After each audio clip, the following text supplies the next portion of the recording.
The rain poured heavily that evening as Maya stood at the bus station, her navy blue suitcase by her side. Her heart raced with excitement and a touch of nervousness. Today was a milestone, a moment she had worked tirelessly for. She adjusted the crisp, white collar of her uniform, the embroidered insignia of the Navy proudly displayed on her chest. This trip was no ordinary journey.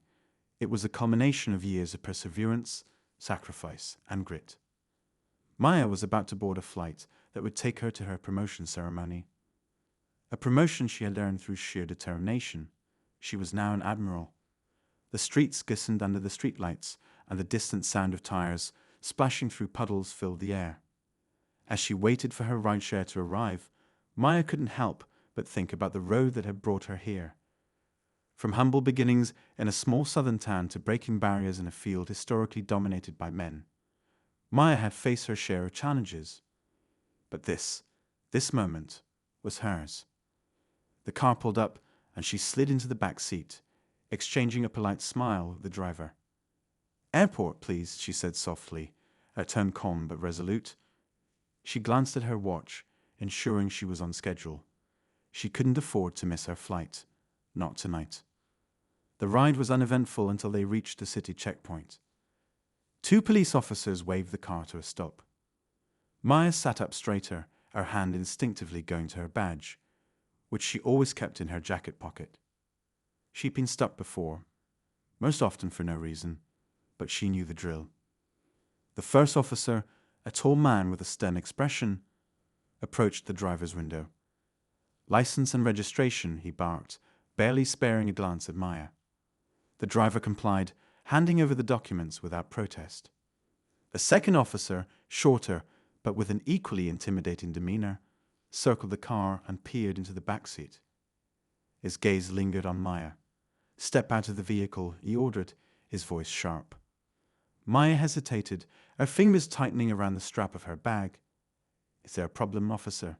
she asked, her voice steady but firm. "We'll see about that," he replied coldly. "Out. Now." Taking a deep breath, Maya opened the door and stepped into the rain. She stood tall despite the downpour soaking through her uniform. The officer looked her up and down, his expression a mix of suspicion and disdain. "Where have you headed?" he demanded, his tone accusatory. "To the airport," Maya replied. "I have a flight to catch." The officer's eyes narrowed. "Let me see some ID." Maya reached into her jacket and produced her identification. As she handed it over, she noticed the brief flicker of surprise on his face when he saw the name and rank printed on the card.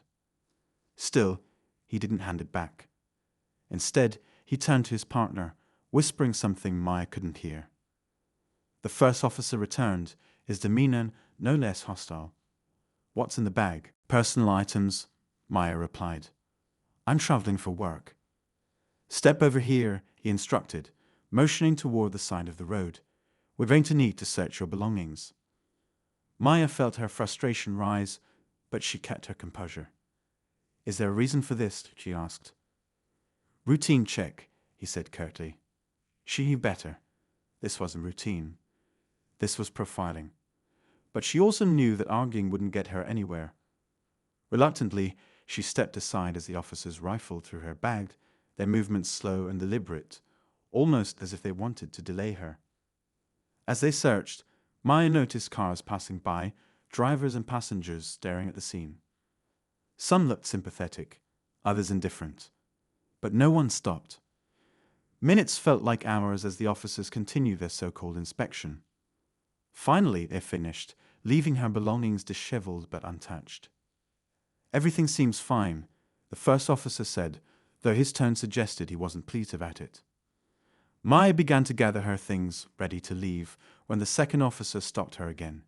"Not so fast," he said. "We're going to need to verify some information. Stand by." The rain continued to pour as Maya stood there, her uniform now thoroughly soaked. She felt a mix of anger and humiliation, but refused to let it show. These men didn't know who she was, what she had accomplished. To them, she was just another face, another target. And then it happened. The first officer pulled a radio from his belt, speaking into it, while glancing at her ID. A crackle of static followed, and then a voice came through. Whatever was said on the other end made both officers freeze. The second officer looked at Maya, his expression shifting from arrogance to something that almost resembled regret. "Ma'am," he began, his tone suddenly polite. "There seems to have been a misunderstanding." But Maya wasn't about to let them off the hook so easily. "What kind of misunderstanding?" she asked, her voice calm but laced with steel. Before either of them could answer, the unmistakable sound of approaching footsteps caught everyone's attention. Maya turned to see a man in a sharp suit, holding an umbrella and walking toward them with purpose.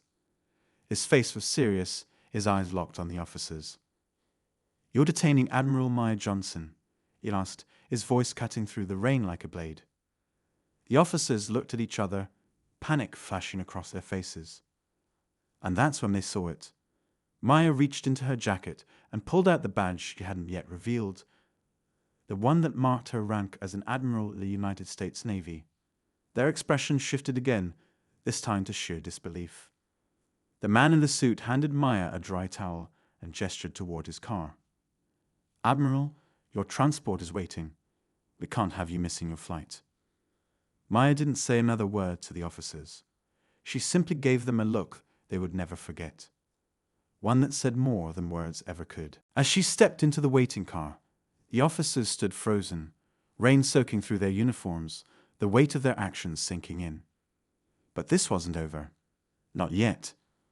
The ride to the airport was silent, save for the hum of the engine and the rhythmic patter of rain on the windows. Maya stared out, her mind racing. The nerve of those officers, their blatant disregard for respect or professionalism. It wasn't new to her, but it never got easier. She clenched her fists in her lap, feeling the lingering frustration simmer beneath her composed exterior. She wasn't the type to let anger consume her, but tonight it felt personal. The man in the suit, who introduced himself briefly as Commander Ellis, sat across from her, studying her quietly. He had been sent by the Navy to ensure she made it to her destination on time, a courtesy reserved for someone of her rank. Maya hadn't expected such treatment, but after the ordeal at the checkpoint, she was grateful for his presence. "Admiral Johnson," Ellis finally said, his voice breaking the silence. "Are you all right?" Maya nodded, though the question lingered in her mind. Was she all right? She had faced challenges like this her entire life. Dismissive looks, unwarranted scrutiny, outright hostility. But tonight's incident cut deeper. Maybe it was the culmination of years of battling these microaggressions. Or maybe it was the sheer audacity of being treated that way despite everything she'd achieved. "I'm fine," she replied, though her tone lacked conviction. She glanced at Ellis. "Thank you for stepping in back there. It could have been worse." Ellis nodded. "It shouldn't have happened at all," he said firmly. "Your rank alone should have commanded their respect. But some people—" He trailed off, his jaw tightening. "It's unacceptable." Maya offered a small, tired smile. "Rank doesn't erase bias, Commander. If anything, it makes people like them dig in their heels even more." Ellis didn't respond right away, but she could see the agreement in his eyes. He looked out the window for a moment, then turned back to her. "If you'd like to file a report against them, the Navy will back you. Their behavior was out of line." Maya considered it. She filed reports before, spoken up when necessary, but this time felt different. She wasn't sure if it was exhaustion or something deeper, but the thought of rehashing the incident, explaining her side, and fighting for accountability felt draining. "I'll think about it," she said finally. The car pulled up to the airport's private terminal, a stark contrast to the chaos of the checkpoint. Ellis stepped out first, opening an umbrella and holding it over her as she exited the car. Maya adjusted her jacket, now damp and wrinkled, but her posture remained poised. She wasn't just representing herself tonight. She was representing everyone who had ever been underestimated, dismissed, or disrespected. Inside, the terminal was quiet and efficient. Security was expedited, and within minutes, Maya found herself seated in the lounge, waiting for her flight. Ellis had stayed behind to handle some logistics, leaving her alone with her thoughts. She leaned back in her chair, closing her eyes for a moment. Memories of her journey played in her mind like a reel, each scene marked by struggle and triumph. She thought about her childhood in a small, predominantly white town in Alabama. Her parents, both educators, had instilled in her a sense of pride and resilience. "You're going to face people who don't believe you belong," her father used to say. "Prove them wrong, but don't do it for them. Do it for yourself." That advice had carried her through years of adversity. From excelling in school despite being overlooked by teachers, to earning a scholarship to the Naval Academy where she was one of the few women, and the only black woman in her cohort. Each step had been a battle, but she had emerged stronger, more determined. Her first deployment had been particularly challenging. Stationed aboard a ship with a crew that wasn't used to seeing someone like her in a position of authority, Maya had to work twice as hard to earn their respect. But she did. Through her exceptional leadership, strategic thinking, and unwavering integrity, she proved herself time and again. And now, after years of climbing the ranks, she was an admiral, one of the youngest in Navy history, and a trailblazer in more ways than one. Tonight's ceremony was more than just a celebration of her promotion. It was a recognition of everything she had overcome. But the weight of that journey wasn't lost on her. Moments like the one at the checkpoint served as stark reminders that no matter how high she climbed, there were still those who saw her as less than. It was exhausting, but Maya refused to let it break her. The sound of a boarding announcement pulled her from her thoughts. Ellis reappeared, gesturing toward the gate. "Admiral, they're ready for you." She nodded, standing and grabbing her bag. As they walked to the plane, she felt a renewed sense of purpose. This wasn't just about her anymore. Her success was a beacon for others, proof that barriers could be broken, even in the face of relentless opposition. Once on board, Maya settled into her seat, the hum of the engines providing a soothing backdrop. She glanced out the window, watching the rain streak across the glass. The memory of the checkpoint lingered, but she pushed it aside. There were bigger battles to fight, and she couldn't afford to be distracted. As the plane taxied down the runway, Maya closed her eyes, allowing herself a moment of rest. She knew the road ahead wouldn't be easy. She had learned that long ago, but she also knew she was ready. She had faced worse and come out stronger. For now, she focused on what lay ahead: the ceremony, the speeches, the recognition of her achievements. And beyond that, the opportunity to inspire others, to pave the way for those who would follow in her footsteps. But deep down, a small part of her couldn't shake the thought of the two officers and their reaction when they saw her badge. What had they expected? What assumptions had they made? And more importantly, would this incident lead to any meaningful change? Maya didn't have the answers, but she knew one thing for certain. She wasn't done fighting. Not by a long shot. The flight was smooth, the hum of the engines providing a steady rhythm as Maya tried to relax. She'd been through worse, she reminded herself, but something about tonight clung to her like the rain-soaked jacket still in her bag. Her thoughts kept circling back to the checkpoint, the way those officers had looked at her, how quickly they had shifted once they realized who she was. It wasn't new, but this time the bitterness felt sharper, more personal. Maya glanced at her phone, scrolling through messages from her family. Her parents had sent a picture of themselves all dressed up, beaming with pride. They were already at the ceremony venue, front row seats reserved for them. Her sister Erica had sent a string of emojis and a short voice note. Asterisk, you're a superstar, sis. Show them what you're made of. Asterisk, Maya smiled softly. Erica had always been her biggest cheerleader, even when Maya doubted herself. As the flight attendant moved down the aisle offering drinks, Maya accepted a cup of tea. The warmth was comforting, but her mind was far from calm. Her phone buzzed again, this time with a notification from her personal email. She hesitated before opening it. She rarely checked emails while traveling, but curiosity got the better of her. The subject line read, Asterisk, incident report, airport checkpoint, Asterisk. Her chest tightened. Someone had filed a preliminary report about the interaction. She tapped on the message, scanning its contents quickly.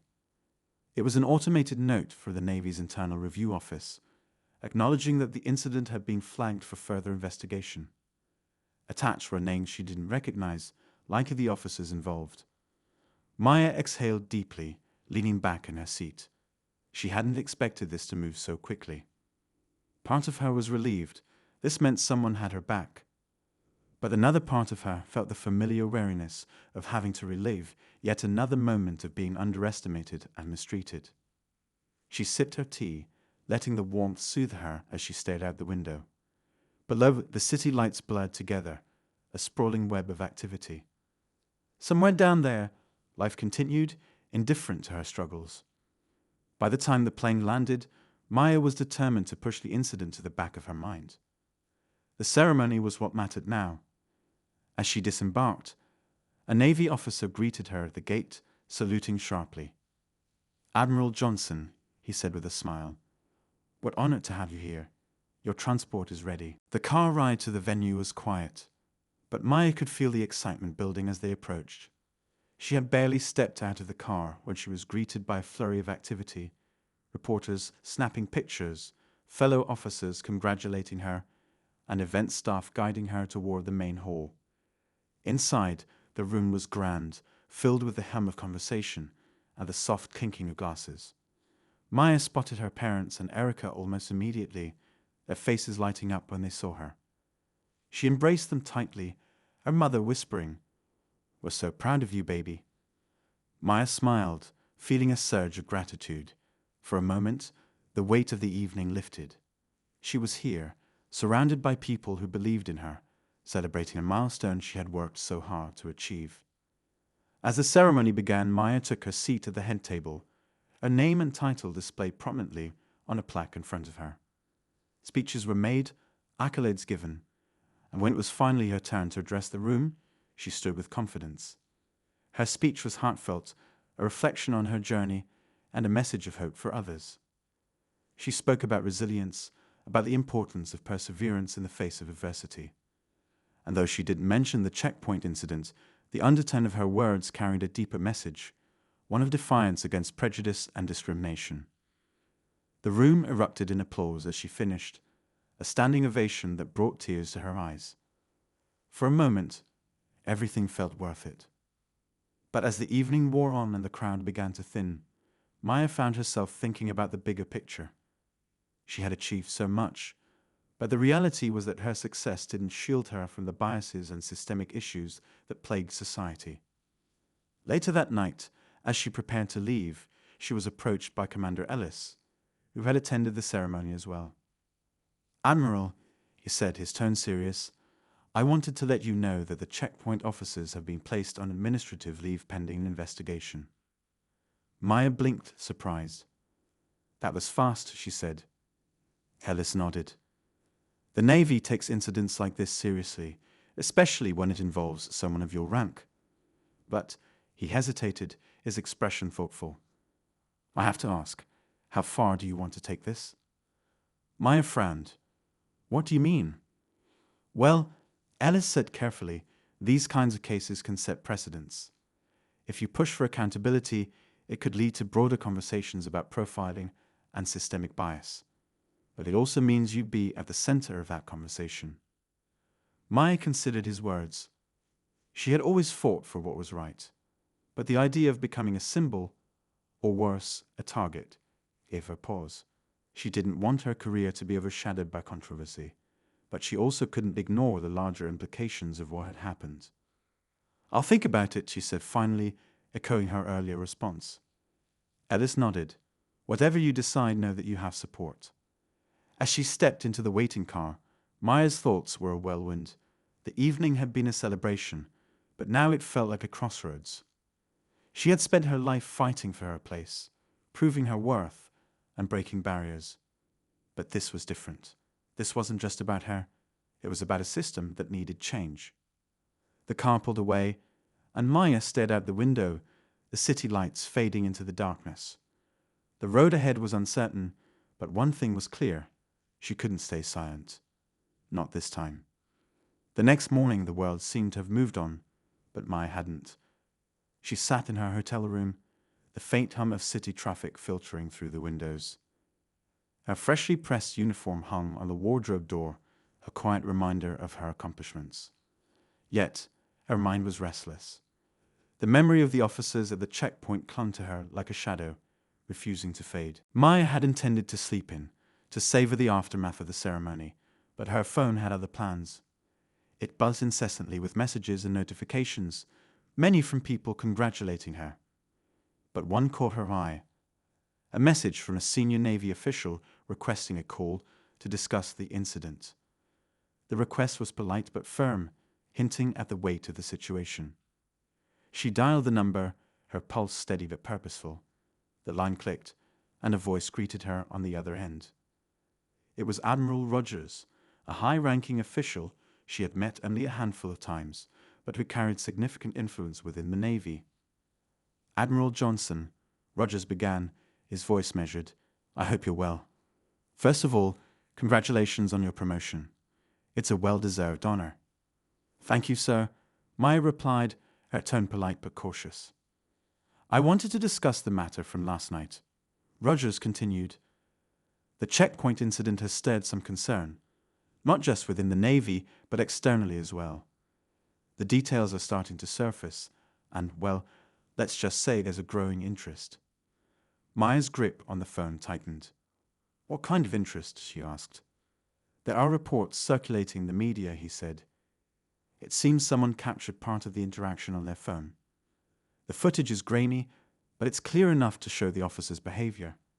It's already making rounds on social media." Maya's stomach sank. She hadn't expected this. Her intention had never been to attract attention or controversy, but now the situation had spiraled beyond her control. "I see," she said after a pause. "What's the Navy's position on this?" Rogers hesitated before responding. "We fully support you, of course, but I won't sugarcoat it. This could become a much larger issue. There's already pressure from advocacy groups calling for action, and others are pushing back, claiming the officers were just doing their job. It's a delicate situation." Maya exhaled slowly, her mind racing. She hadn't seen the footage, but she could imagine the narrative being shaped by it. The thought of her face, her uniform, and that moment being dissected by strangers unsettled her.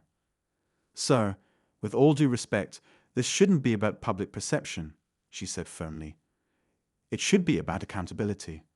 Their actions weren't just disrespectful, they were discriminatory." "I agree," Rogers said, his tone softening.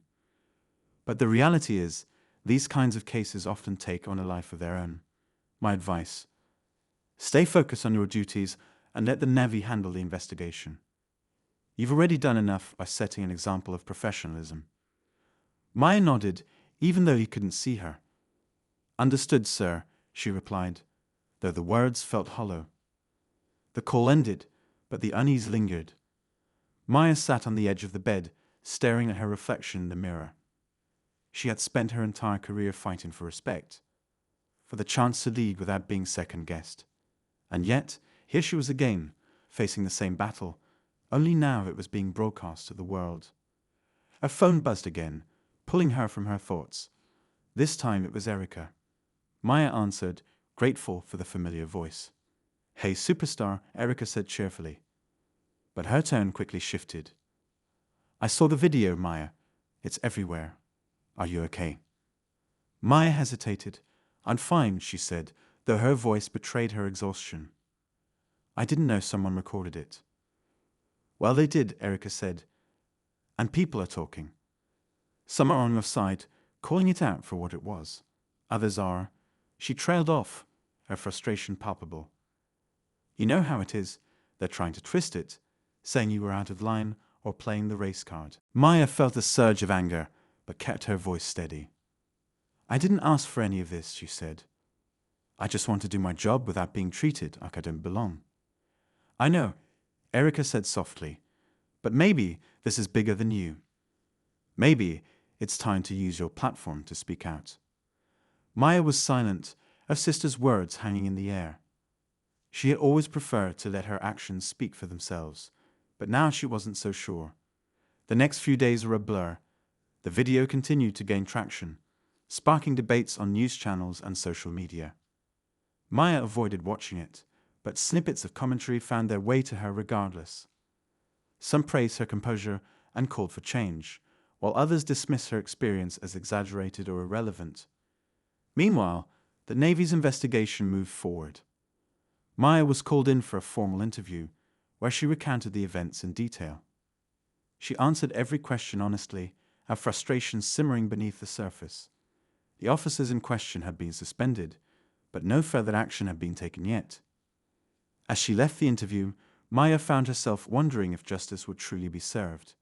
She had seen too many similar cases fade into obscurity, the promises of reform forgotten once the headlines moved on. That evening, as she sat in her office reviewing reports, her phone rang again. This time it was Ellis. "Admiral," he said, his tone urgent, "I thought you should know the officers have released a statement. They're claiming they acted appropriately and that you were uncooperative." Maya's jaw tightened. "Uncooperative," she repeated, her voice cold. "Yes," Ellis said. "They're trying to frame it as a misunderstanding, saying they didn't realize who you were until it was too late." Maya's mind raced. She could feel the anger bubbling up. But she forced herself to stay calm. This wasn't just about her anymore. It was about the countless others who had been treated unfairly, who didn't have the rank or the platform to fight back. "Let them talk," she said finally, her voice steady. "The truth will come out." But even as she said the words, she couldn't shake the feeling that the battle was just beginning. Maya ended the call with Ellis and placed her phone down slowly, her mind churning. The officer's statement was calculated, an attempt to shift the narrative and paint themselves as victims of circumstance. It wasn't unexpected, but it stung nonetheless. She had worked her entire career to command respect, to be seen for her merit. And now, in the blink of an eye, her integrity was being questioned in the court of public opinion. She tried to return to her work, but her focus had slipped. The words on the screen blurred, replaced by the sharp memory of the checkpoint, the dismissive tone, the deliberate delay. Maya could feel the weight of the moment creeping back into her chest. Before she could dwell too long, a knock at her door startled her. "Come in," she called, her voice steady. The door opened, and Erica stepped in, a look of quiet determination on her face. Maya was surprised but grateful. "I figured you could use some backup," Erica said, dropping her bag on the couch. Maya chuckled despite herself. "You're supposed to be on vacation," she said, trying to sound lighthearted. Erica shrugged. This seemed more important. She sat down across from Maya, her gaze sharp. "What's going on? And don't tell me you're fine, because I know you too well." Maya leaned back in her chair, letting out a long sigh. "The officers are doubling down," she said. "They're spinning the story, making it seem like I was the one in the wrong." Erica frowned. "And what's the Navy doing about it?" "They're investigating," Maya said, though her tone lacked conviction. "But you know how these things go. It's complicated. The media attention isn't helping." Erica leaned forward, her voice firm. "Maya, you've never been one to back down from a fight. Why are you hesitating now?" "It's not that simple," Maya replied. "This isn't just about me.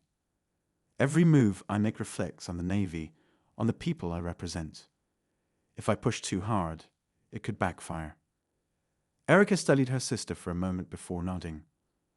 "I get it," she said. "But at the same time, this is exactly why you need to stand your ground. If you don't, who will?" Maya knew Erica was right, but the weight of the decision felt heavier than ever. She was about to respond when her phone buzzed again.